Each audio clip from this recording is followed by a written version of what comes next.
Hey, what is up guys? Tyler here with Secure Team. We have some amazing new video footage that has just hit the web. You just saw it, of a UFO captured on the infrared camera on a police helicopter over Bristol, Wales. And this is a very mysterious UFO sighting. This is one of the good ones, and it's very similar to some other prolific UFO sightings captured on these thermal cameras. I'll show you guys another clip in just a second. But we have this UFO here, and it was posted to Twitter by the National Police Air Service St. Athan account. Here's a screen grab of that. And according to the tweet and the sources who uploaded this footage originally, this object, whatever it is, could only be seen with the infrared thermal camera. They could not see it without the camera. In fact, nothing was seen in the entire area by the local air traffic control. And as you can see in the video, the images that we're seeing are being switched between daylight and infrared imaging. And only when the camera switches back to infrared does the object appear and become visible again. Now, the object was described as being, quote, hot. And what was also strange is that it was traveling against the wind. So they immediately ruled out that it could have been a lantern or anything like that. And although it's kind of hard to judge here, the object was actually spotted flying over the Bristol Channel at around 1,000 feet. So there's a lot of questions, there's a lot of theories about the possibility that this object came from underwater. It's a USO, or unidentified submerged object. It's certainly not the first time we have witnessed UFOs coming up out of the water and vice versa. We've done plenty of videos in the past talking about our oceans and how there is an immense amount of mysterious, unidentified activity happening underneath the waves down in the deep blue sea, and how we have a ton of confirmed sightings and reports of people witnessing saucers and other craft blasting up out of the ocean and flying towards space, and vice versa. So this object very well could have come from the water, and we'll show you another piece of video here in a minute of another one of these infrared UFO captures where we'll see an object that actually does enter the ocean and come back out again. But so far what I can tell from this video is we have a saucer-shaped object. At least that's what it looks like from the angle that we're seeing. It's circular in nature, has an inner circle, reminds me of the typical saucer, blowing against the wind. Definitely not a balloon, definitely not a Chinese lantern. And by the way, this is according to the people who recorded it, to the police chopper that was recording it. So don't take my word for it. This comes straight from the source of the video. And so, as of right now, because this story just broke, we have no details about what the object could be, but it's very strange, don't you guys think, that the object could only be seen from its heat signature and was invisible to the naked eye or to the regular video cameras. Infrared is the only way you can see this object, and this is something that we have seen many times before. We have done many reports in the past on the fact that our skies are filled with unknown objects, many of which seem to be utilizing some sort of cloaking technology. And the only way that they have ever been spotted is by using IR cameras, thermal, and when that is used, voila, you see them sitting in the sky. Here are some different images we're showing you of these UFOs captured on thermal, whereas they were completely invisible using normal cameras and still photographs. So infrared is something I would highly suggest investing in if you have the time, if you have the money, and you're an amateur UFO hunter. You will see a lot of strange things with infrared because things give off heat signatures, and whatever this object here was over Bristol, it was definitely hot, definitely giving off a heat signature, and that's the only way they spotted it. So it's very bizarre. It's got a lot of people scratching their heads, including the police, and we definitely wanted you guys to check this out. Now, this is very similar to another widely popular UFO video that was captured about a year ago of another UFO, this time recorded by the Department of Homeland Security, flying over Puerto Rico. That video you're seeing here. So just check this out and we'll talk about it more in just a second.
Alright, so, I mean, this is another completely bizarre, awesome piece of UFO video here. You're seeing the thermal imaging video, which shows this object moving very quickly over land and then over the ocean. At times, it seems to change shape. It does not look like anything man-made. DHS had no idea what it was. They were tracking it.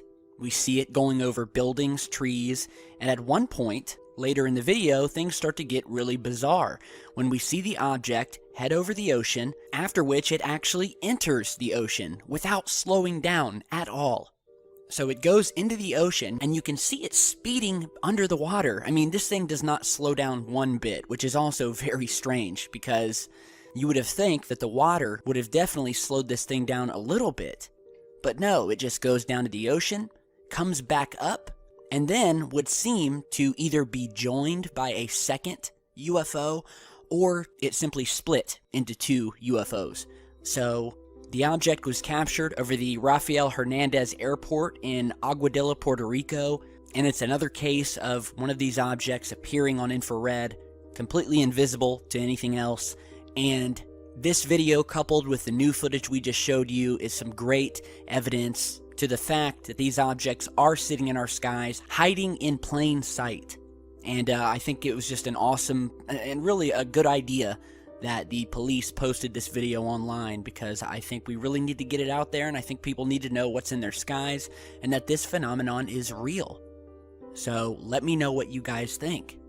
Now, the next thing I want to talk about is NASA's big announcement. If you remember a few videos back, we were talking about how NASA was gearing up for a very exciting announcement pertaining to Europa, the icy moon of Jupiter. And although we knew from the get-go that NASA had stated that this would not be about alien life being found, so don't get your hopes up on that. However, they did hype it up. They made it seem like it was this huge announcement, a huge new discovery about the possibility of them confirming that there is what we already know, which is that there is a massive ocean underneath Europa's icy surface. And how do we know that? Well, because we've seen the large geysers, the huge plumes of water seen jetting up from underneath the planet's surface in official NASA photographs like you're seeing here. So the big announcement was set for Monday, yesterday, on the 26th. And so, what was this big announcement? Well, are you guys ready? Drum roll, please. You guessed it. Nothing at all. Not a damn thing. So get this, because this long-awaited announcement was that they had confirmed that cryovolcanoes existed on Europa. Now, in layman's terms, that means that they've confirmed that these large waterspouts and geysers exist. The only problem with that is that we already knew that. We knew that these geysers existed. And how did we know? Because you published the very photographs over the past 2 years showing them. We have had photos like this showing these massive waterspouts coming from the planet, indicating a large underground ocean. We've known that. And so NASA has literally come out and told us something we already knew. That's their big announcement. As if to say, hey guys, remember these pictures we took showing these water plumes coming from Europa? Well, we have indeed confirmed that they are waterspouts, as we said that they were a year ago. And this is what NASA does. This is what the government, this is what all space agencies do.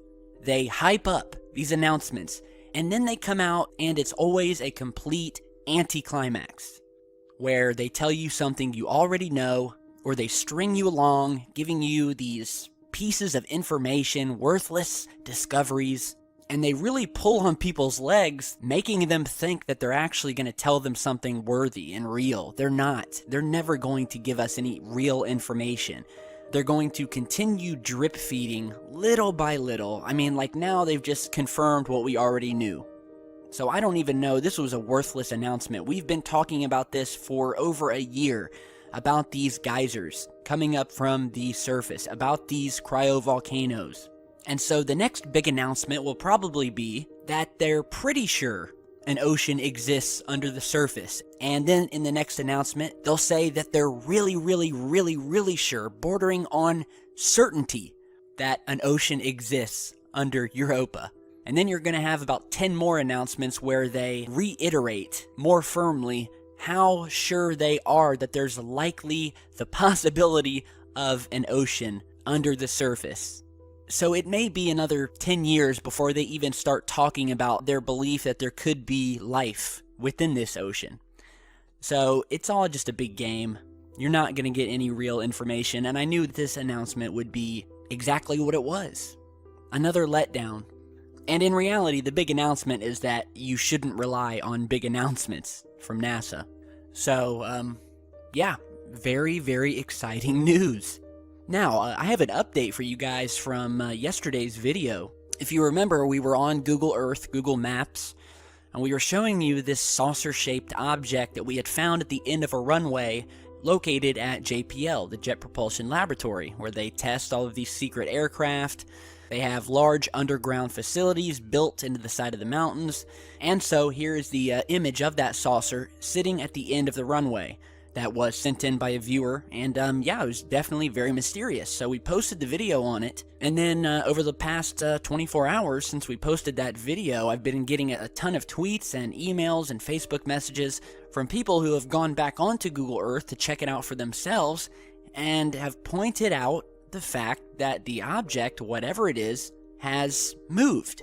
Where before it was sitting at the end of this runway, it is now moved off of the runway, and is sitting like near some bushes off to the right. Here you're seeing a side-by-side comparison. And so I said, okay, well that's weird.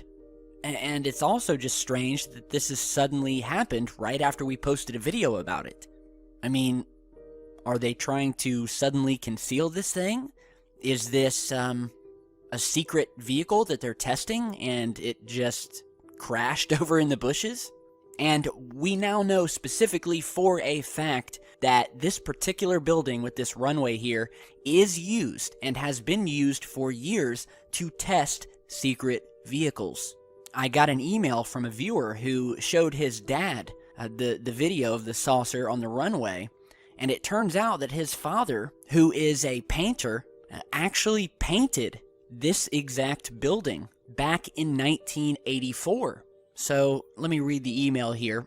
And she says, yeah, her boyfriend's father saw this video and they came to find out that he had actually painted the building and the runway back in 1984. So it's 1984, he painted it. He said that he hated painting there because he was never allowed to be alone and always had to be escorted everywhere. Now, he also said that this specific building and runway was used for testing of the rover, the Mars rover. So we definitely know things are being tested there. The rover was tested there. We have a source who actually did some work at the building, was followed around, escorted everywhere, and treated like he was in the midst of some very sensitive projects and testing that was going on. And yeah, it's just strange. I wanted you guys to see this. The object has definitely moved, so who knows? At least this confirms further that this was not just something painted on the runway or something like that. This object is definitely moved, and yeah, big thanks to everyone who let me know about this. Now, lastly, I've